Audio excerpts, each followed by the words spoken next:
been definitely an interesting year.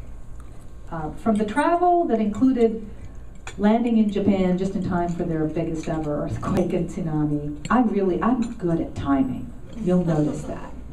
Really good at that. To our own tsunamis within SPJ.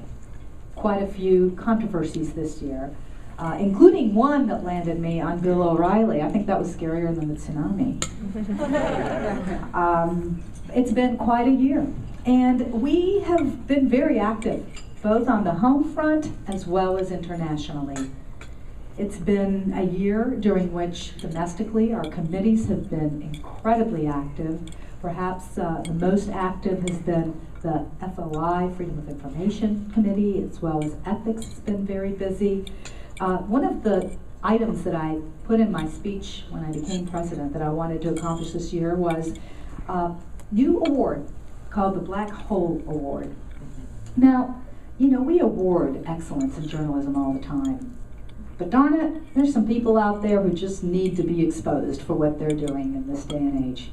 Every reporter in this room has come up against roadblocks. Government agencies that don't want to give you information that they're supposed to give you, it's public. Officials who won't provide data for themselves for interviews. It's happening on campuses. I'll talk about that in a little bit. So we thought, you know what? We're going to award an award of shame. Anytime you start up a new award, you're thinking, the first year, we'll just kind of get the kinks out, be a slow start, it'll build up. People won't know about about this, so we probably won't get a whole lot of good nominations the first year, but it'll build up, and one of these days it'll be really good. Oh my God, first year, this award hit it out of the ballpark.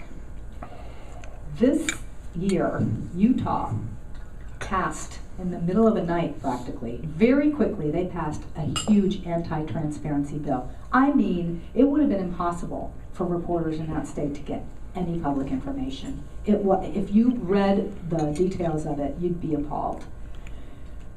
They passed it in a few days, and the governor signed it into law immediately. We came out with that's what won the first Black Hole Award. Within a week, the governor capitulated, and they overturned that act. Wow, for a first year.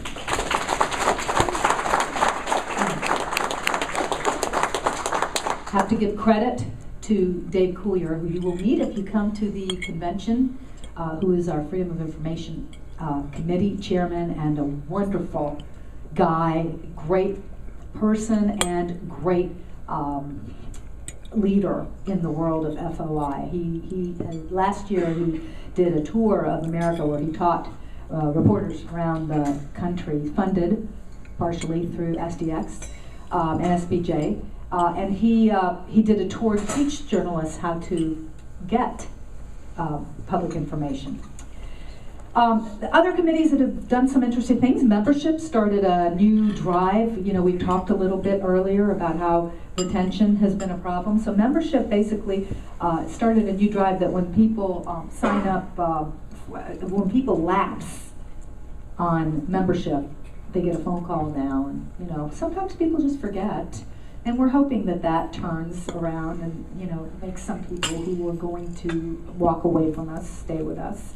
LDF, we heard a little bit about that, and we are very active speaking out for journalists who have to sue for their First Amendment rights, which are the public's rights, and we shouldn't have to fight for it.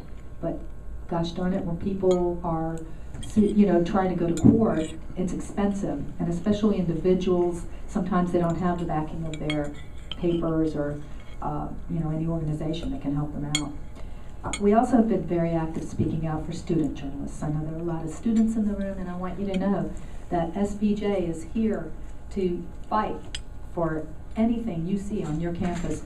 The first day that I was installed as president, and 12 hours later, the first act that I took, the first article that I was asked to respond to involved a campus, Marshall University, in which the campus police apparently had two sets of crime blotters. One that they gave out to their student journalists and one that was the real one that the local papers got. And gosh, there was a rape allegation on there that was pretty serious, of 4 rapes, that the students were not able to get that information. So that was the first thing that I did as president of SPJ, is to comment on that, and they changed it. Now those students are getting the log, the real log. We also wrote a letter to Tarleton State University. They were disciplining a professor who had the gall to teach his students how to make public records requests. Terrible. Like that wasn't his job, to teach the journalism students to make those requests. Well, the problem is that some of his students made some requests that revealed some kind of embarrassing things about the university. So the university's response was to threaten to discipline any professor who taught his students, or allowed his students to make any public records requests to the university. We wrote them a letter, and they backed off to that.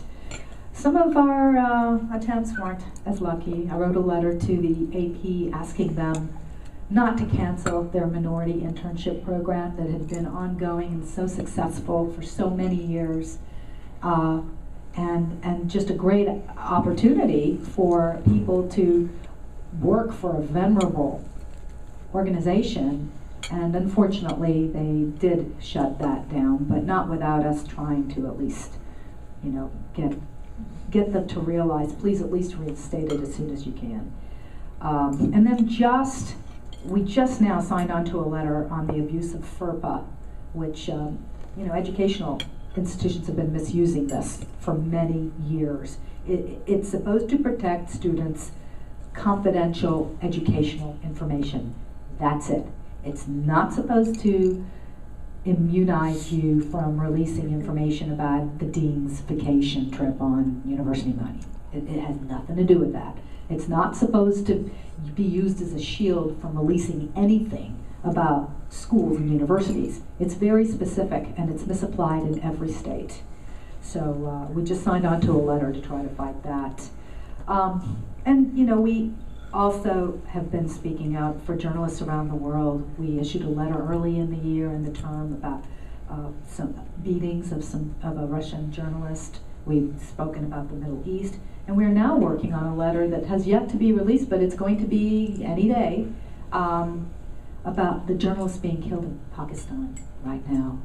There is a very difficult situation going on. I mean, it's always been dangerous for them, but because of the increased attention that is being brought on Pakistan with, all the news that's been going on there, there's been an uptick in the number of killings. So we're about to issue something about one specific journalist who was killed recently. Fiscally, the society is sound. In fact, we're I would say, I would put us up against any national journalism organization, and I would say we probably are outperforming all of them. And there are quite a few who are looking to us. What are we doing right? And I think a lot of what we're doing right is we have the best headquarters staff that we could. And I want to personally give a round of applause to all of us.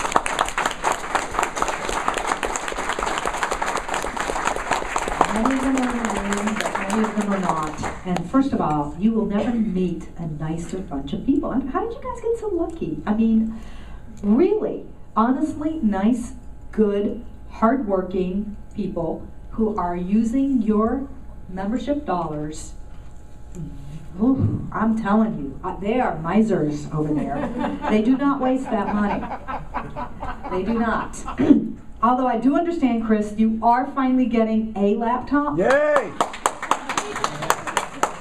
But Joe first threatened. I like my typewriter. Joe first threatened, though, to give you his. Yes. Thank you. I love that. There's been a lot of travel. I have really been all over. From Fort Worth, the first official trip every president takes is to Fort Worth to the Pro Chapter, and it was a wonderful time there. I've also visited Albuquerque, Salt Lake, in Kentucky several times, 4 spring conferences, the Ohio Sunshine Summit, which I want to give a shout out to Taylor. There are a couple people in here who are involved. Where are you? Where are the people who are involved with the Ohio Sunshine Summit? I know Taylor's in here, but wasn't there somebody else here that was there? Like Neil. Yeah. And Neil, wasn't it awesome? Oh yeah. I went. You went too. Oh, That's right. Wonderful. It was great. I mean, Yeah. the students put this on by themselves. Yeah. Taylor was definitely, if not the instigator and leader, one of, because she's very nice and she doesn't want to say that she did it all herself. There were other people involved in it, but I think that I'm going to give a lot of the credit to Taylor. And they, you know, it was about openness, not only on campus, but in general. And they put together a resolution calling for greater access and transparency on college campuses, and I'm sure they would be more than happy to share with other college chapters who are here, and maybe you can do your own Sunshine Summits. Also, I went to visit Whitehall, our historic site in journalism that was awarded this year. That was also a just wonderful day. And Neil, you were there too. Boy, Neil, we've seen that. You did not go to that one? You did not go to that? I thought you did. Basically, Whitehall is the home of Cassius Clay. Now, some of you may know the name Cassius Clay, but you think you know. Cassius Clay, yes, it was Muhammad Ali's name, but he was named after the original Cassius Clay, who published an anti-slavery newspaper in Kentucky when everyone around him was for slavery. In fact, his own family, he owned slaves, and he was a rascal of a guy, but he stood up on this issue, and despite death threats, he began that newspaper in 1845, and it continued, you know, almost to his death. And his home, we declared that as a historic site in journalism. And then I did also travel to Japan, which is a whole other story that I won't get into unless you guys want to hear about it some other time. Keeping up with industry developments, and I'll wrap this up. The state of the news media in 2010, way better than it has been for quite a few years. Newspapers still suffer. There are still job losses and certainly profit losses. Revenues are declining. But as far as jobs, there are a lot of journalism jobs being created right now. They're just in non-traditional media. My station's hired people, mostly for different new jobs that are being created. Some of them one-man bands, some of them on our websites. We have 4 websites now. And there are a lot of new independent journalism outlets that are being formed, creating journalism jobs. So the students in this room, do not fear. If you want to go into journalism, you will find something. It may not pay well, but journalism never has. If you knew what I earned my first year out of school, I mean, it was barely more than minimum wage. That's just the way it always has been. So, you know, it's up to you to develop the next business model that'll make for rich journalists. And when you do, I've got my card. Give me a call. We did have some sad news this week. Ernie Ford is a former society president and also a former executive director. And he passed away 3 days ago, I believe now. And he actually was just up the road at DePaul University, which is where, who knows, DePaul University, what part of our history does that play? That's where SDX was founded. And he was a professor there, a longtime professor there. And in fact, when SPJ was headquartered in Greencastle, was when he was the executive director there. And so, you know, it's amazing because it's 2 years to the day, I mean, to the week that we lost the past executive director. So I think next year, in the week leading up to this conference, you need to be locked away in a room somewhere. This is not a good week for executive directors of the society.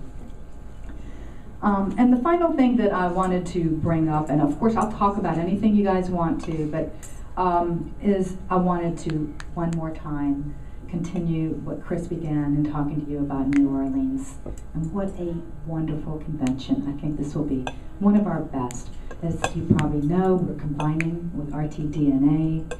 We're going to have, you know, just a completely new experience grounded in what we do well. Chris has been working her butt off on this thing, and I know that it's collaboration, but I am so glad that you represent us in putting this together.